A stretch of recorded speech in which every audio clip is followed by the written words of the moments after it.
साथियों नमस्कार, मैं हूं नीरज पटेल और आप देख रहे हैं नेशनल जनमत। अभी तक बाबा के बुलडोजर पर ही मजहब और जाति देख करके अपराधियों के घर तोड़ने के आरोप लग रहे थे। अब बाबा की पुलिस पर भी जाति देख करके अपराधियों के साथ दुर्व्यवहार करने के आरोप लग रहे हैं। हालिया मामला चंदौली जिले के सैयद राजा थाना क्षेत्र के मनराजपुर गांव का है। मामला आपको पता चल चुका होगा। एक तथाकथित गैंगस्टर कन्हैया यादव को पकड़ने के लिए पुलिस उनके घर में घुसती है। दो बेटियां घर में मौजूद थीं, 22 वर्ष की निशा यादव, 18 वर्ष की गुंजा यादव।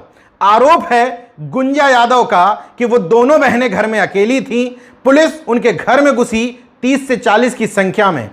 गुंजा यादव को पकड़ के अलग कमरे में ले जाया गया, बड़ी बहन निशा यादव को दूसरे कमरे में ले जाकर के पुलिस कर्मियों ने इतनी बुरी तरीके से पीटा कि उसकी मौत हो गई। बाद में इस घटना को आत्महत्या का रूप देने के लिए उसके शव को पंखे से टांग दिया गया। यही कहना है कन्हैया यादव का भी कि जब से भारतीय जनता पार्टी सत्ता में आई है तब से कन्हैया यादव को बेवजह टारगेट किया जा रहा है। दूसरी तरफ पुलिस और प्रशासन का पक्ष यह है कि पोस्टमार्टम की रिपोर्ट सामने आने के बाद वो कुछ कहेंगे। तो पोस्टमार्टम की रिपोर्ट सामने आ गई।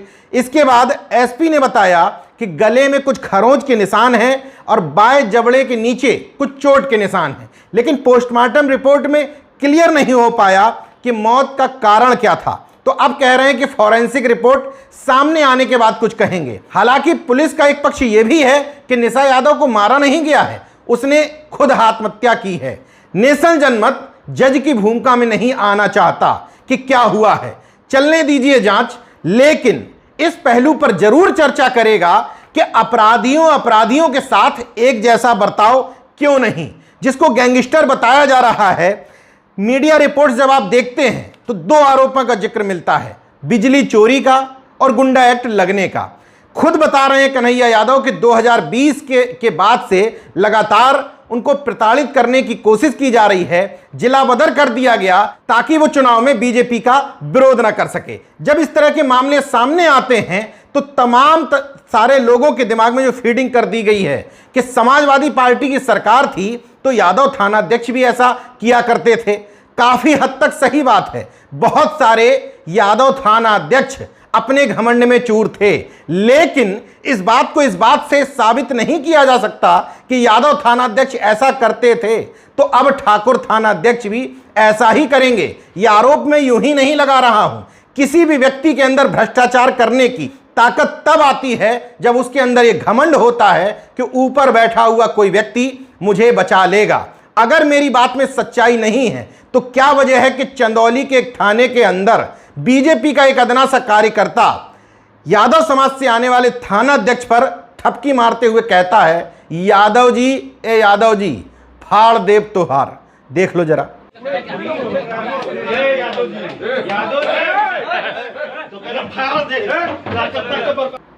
यह वीडियो कहीं और का नहीं, चंदौली का ही है। इस वीडियो के आधार पर मैं यह साबित करना चाहता हूं कि डीएम थानाध्यक्ष अलग अलग जाति के लोगों के पास एक जैसे पावर नहीं होते।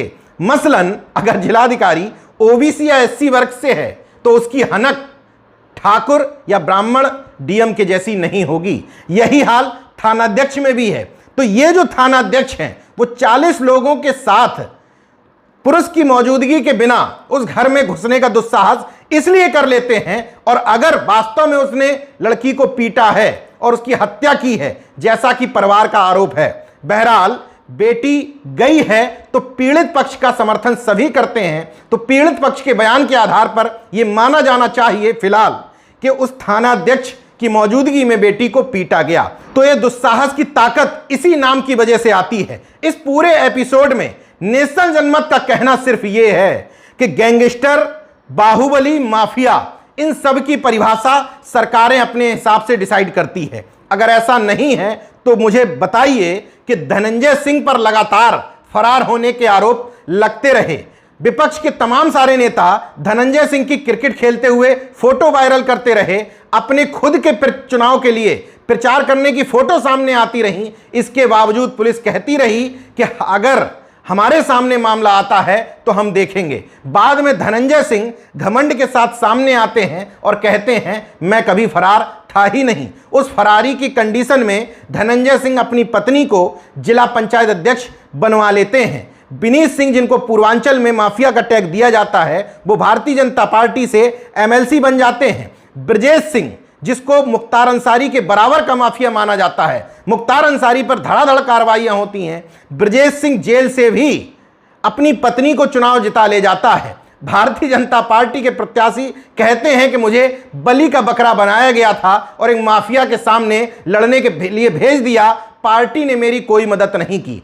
क्या इसको आप जातिवाद के नजरिए से नहीं देखेंगे? हो तो यह भी सकता है कि किसी चोरी के 80 साल के आरोपी को पकड़ने के लिए रात में 12 बजे पुलिस उसके घर पर दबिश देने पहुंच जाए, लेकिन यह प्रैक्टिकल तरीका नहीं है। 80 साल का बुजुर्ग जो महज चोरी का आरोपी है उसको दिन में भी पकड़ा जा सकता है, लेकिन सरकारें अपने हिसाब से तय करती हैं कौन गैंगस्टर है, कौन माफिया है, किसके घर में दबिश देनी है, किसकी संपत्ति को करनी है, किसको नेस्तनाबूद कर देना है, किसको बर्बाद कर देना है। ये सब कुछ सरकार अपने जातिवादी चश्मे के नजरिए से देखती है।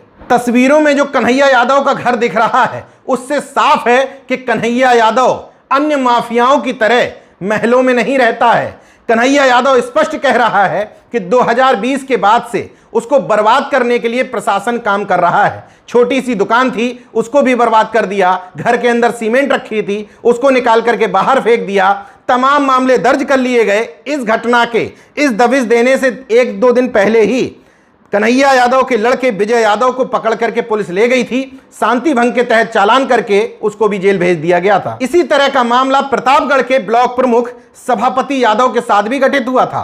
सभापति यादव फरार थे, लेकिन उनके परिवार का क्या दोष था? जब आप किसी माफिया की बात करते हैं और माफिया के पत्नी, बच्चे, बेटे माननी बन जाते हैं तो आप कहते हैं कि परिवार का क्या दोष? तो सभापति यादव अगर फरार है तो उनकी पत्नी माधुरी यादव का क्या दोष? लेकिन चूंकि वो राम सिंह पटेल के समर्थन में प्रचार करने परिवार निकला था, इसलिए सीएम के सजाती थानाध्यक्ष वहां पहुंच करके प्रचार प्रसार से रोक रहे थे। तो एक तो ये वजह है। दूसरी वजह ये कि इस वर्ग या इस समाज का जो नेता है वो इतना मुर्दा है कि पता है इन लोगों को कि कुछ भी करो इस समाज के खिलाफ, समाज भले ही खड़ा हो जाए लेकिन इनका मुर्दा नेता खड़ा नहीं होगा। इसलिए लगातार जाति देख करके इन समाजों के खिलाफ कार्रवाई की जा रही है। ऐसा नहीं कि अखिलेश यादव नहीं बोले, बोलना मजबूरी थी क्योंकि असली वोट बैंक है, लेकिन सिर्फ ट्विटर भर से काम चला लिया। ये अभी तक नहीं बताया कि कब आऊंगा, लेकिन चंद्रशेखर आजाद ने जरूर बताया। ट्वीट किया कड़े शब्दों में, एक ट्वीट उसके बाद दूसरा ट्वीट, और लिखा जल्द पहुंचूंगा। अभी तक इस शख्स ने जहां जहां पहुंचने की बात की है, निश्चित तौर पर चंद्रशेखर आजाद वहां वहां पहुंचे हैं। इसलिए यह अंदाजा लगा सकता है कि इस यादव परिवार की लड़ाई लड़ने के लिए चंद्रशेखर आजाद जरूर पहुंचेंगे, और अगर पहुंचते हैं तो बहुजन एकता को बल मिलेगी। बहरहाल घटनाक्रम के पीछे क्या कारण है इसकी मजबूती से जांच होनी चाहिए, मगर इस तरह की सरकारों के रहते हुए, गुलाम और मुर्दा प्रशासन के रहते हुए जांच कितनी निष्पक्ष होगी इस पर सवाल उठते हैं। लेकिन यह सीधे सीधे तौर पर दिख रहा है कि कार्रवाई में कहीं ना कहीं जातिवाद का एंगल जरूर है। देखते रहिए नेशनल जनमत, जागरूक और सजग बने रहिए। जय विज्ञान, जय संविधान, जय लोकतंत्र। धन्यवाद।